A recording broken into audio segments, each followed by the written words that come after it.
Olá, dando prosseguimento ao estudo do Livro dos Espíritos de Allan Kardec, a terceira parte deste livro, As Leis Morais, estamos examinando o capítulo 11 desta terceira parte, Lei de Justiça, de Amor e de Caridade. E o tema para este vídeo, Direito de Propriedade, Roubo. São 3 questões que Allan Kardec apresenta aos espíritos sobre este tema e faz um comentário. Questão 880. Qual o primeiro de todos os direitos naturais do homem? O de viver. Por isso é que ninguém tem o direito de atentar contra a vida de seu semelhante, nem de fazer o que quer que possa comprometer-lhe a existência corporal. Por que é assim? Que Deus nos concedeu a vida. E tendo a vida, nos proporcionou a encarnação. E a cada encarnação, ou seja, reencarnação, nós aprendemos bastante, estando encarnados. Aprendemos para quê? Para desenvolver o nosso espírito em inteligência e em moralidade, aprendendo a amar a Deus, aprendendo a amar ao próximo, a perdoar aqueles que nos ofendem, a desenvolver a benevolência para com todos, a aprender a sermos indulgentes para as falhas alheias.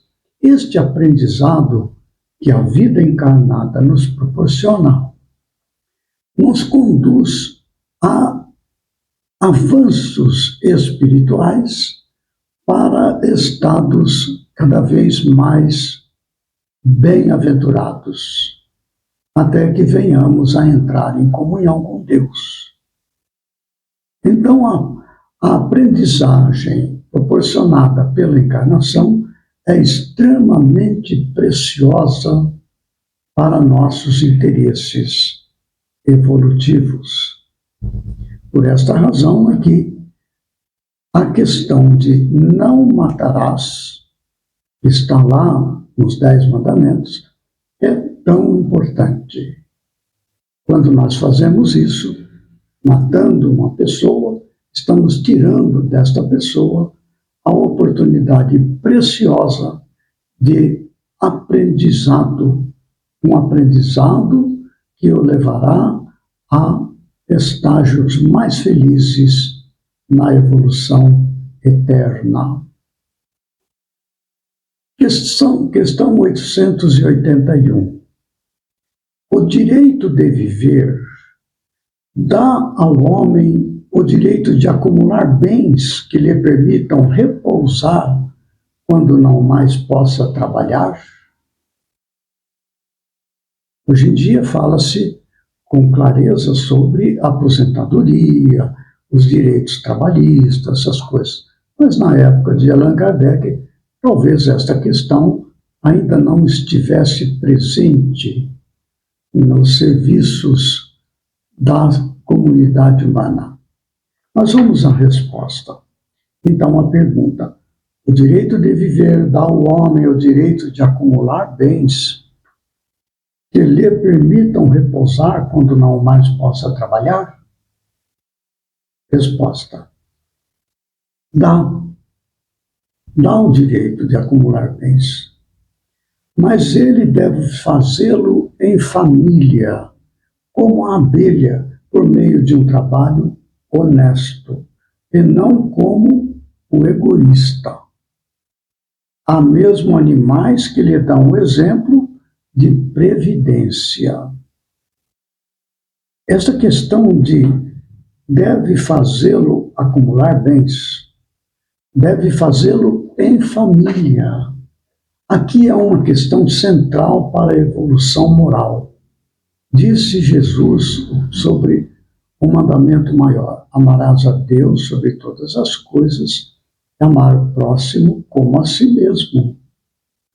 Se nós acumulamos bens apenas para nós individualmente, sem nos preocupar com o próximo, com familiares, nós estamos estacionados na evolução como egoístas, apegados ao próprio ego, sem se preocupar com o outro. Isso é um estacionamento na evolução moral, porque precisamos desenvolver, amar ao próximo como a nós mesmos, fazer ao outro o que queremos para nós. Isto é parte da evolução que precisamos alcançar. Há um livro muito interessante que acabou resultando em filme. É um livro chamado Um Conto de Natal.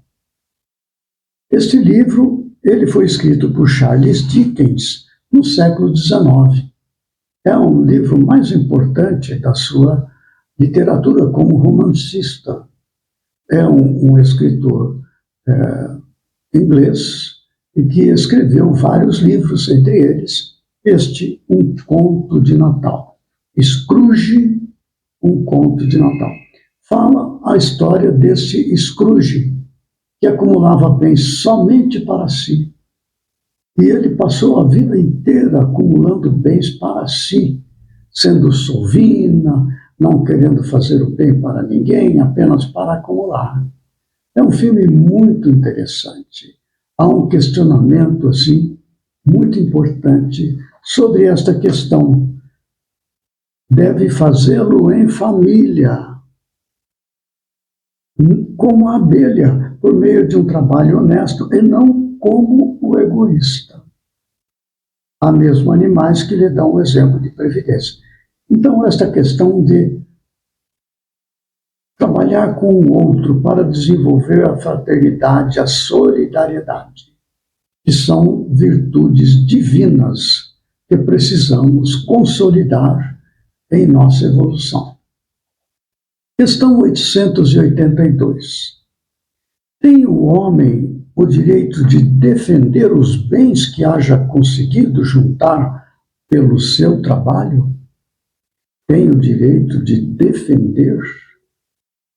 Resposta: não disse Deus, não roubarás?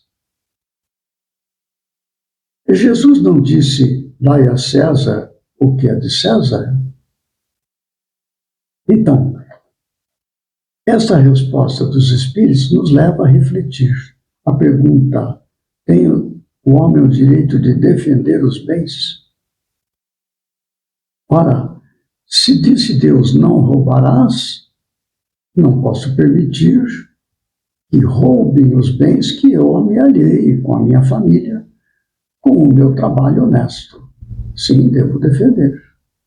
Allan Kardec faz um comentário sobre essa questão. Ele fala assim: porque por meio do trabalho honesto, o homem junta, constitui o que por meio do trabalho honesto o homem junta, constitui legítima propriedade sua, que ele tem o direito de defender, porque a propriedade que resulta do trabalho é um direito natural, tão sagrado quanto o de trabalhar e de viver.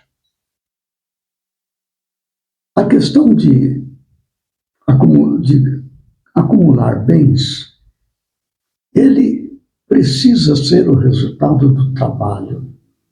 É através do trabalho que nós desenvolvemos a inteligência, que é uma virtude divina que se desenvolve nas encarnações.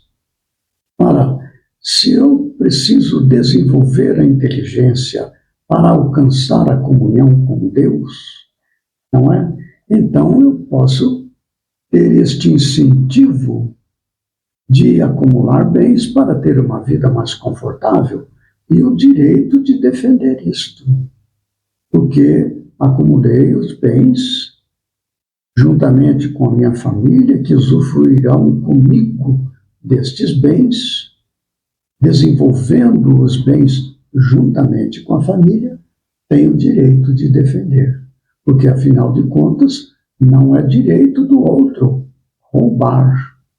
Como diz a resposta dos Espíritos, não roubarás, está lá nos 10 mandamentos. E outro disse ali, Jesus, dai a César o que é de César. Se ao outro pertence os bens, deve ser dele, do outro, e não meu, não posso tirar. Muito bem.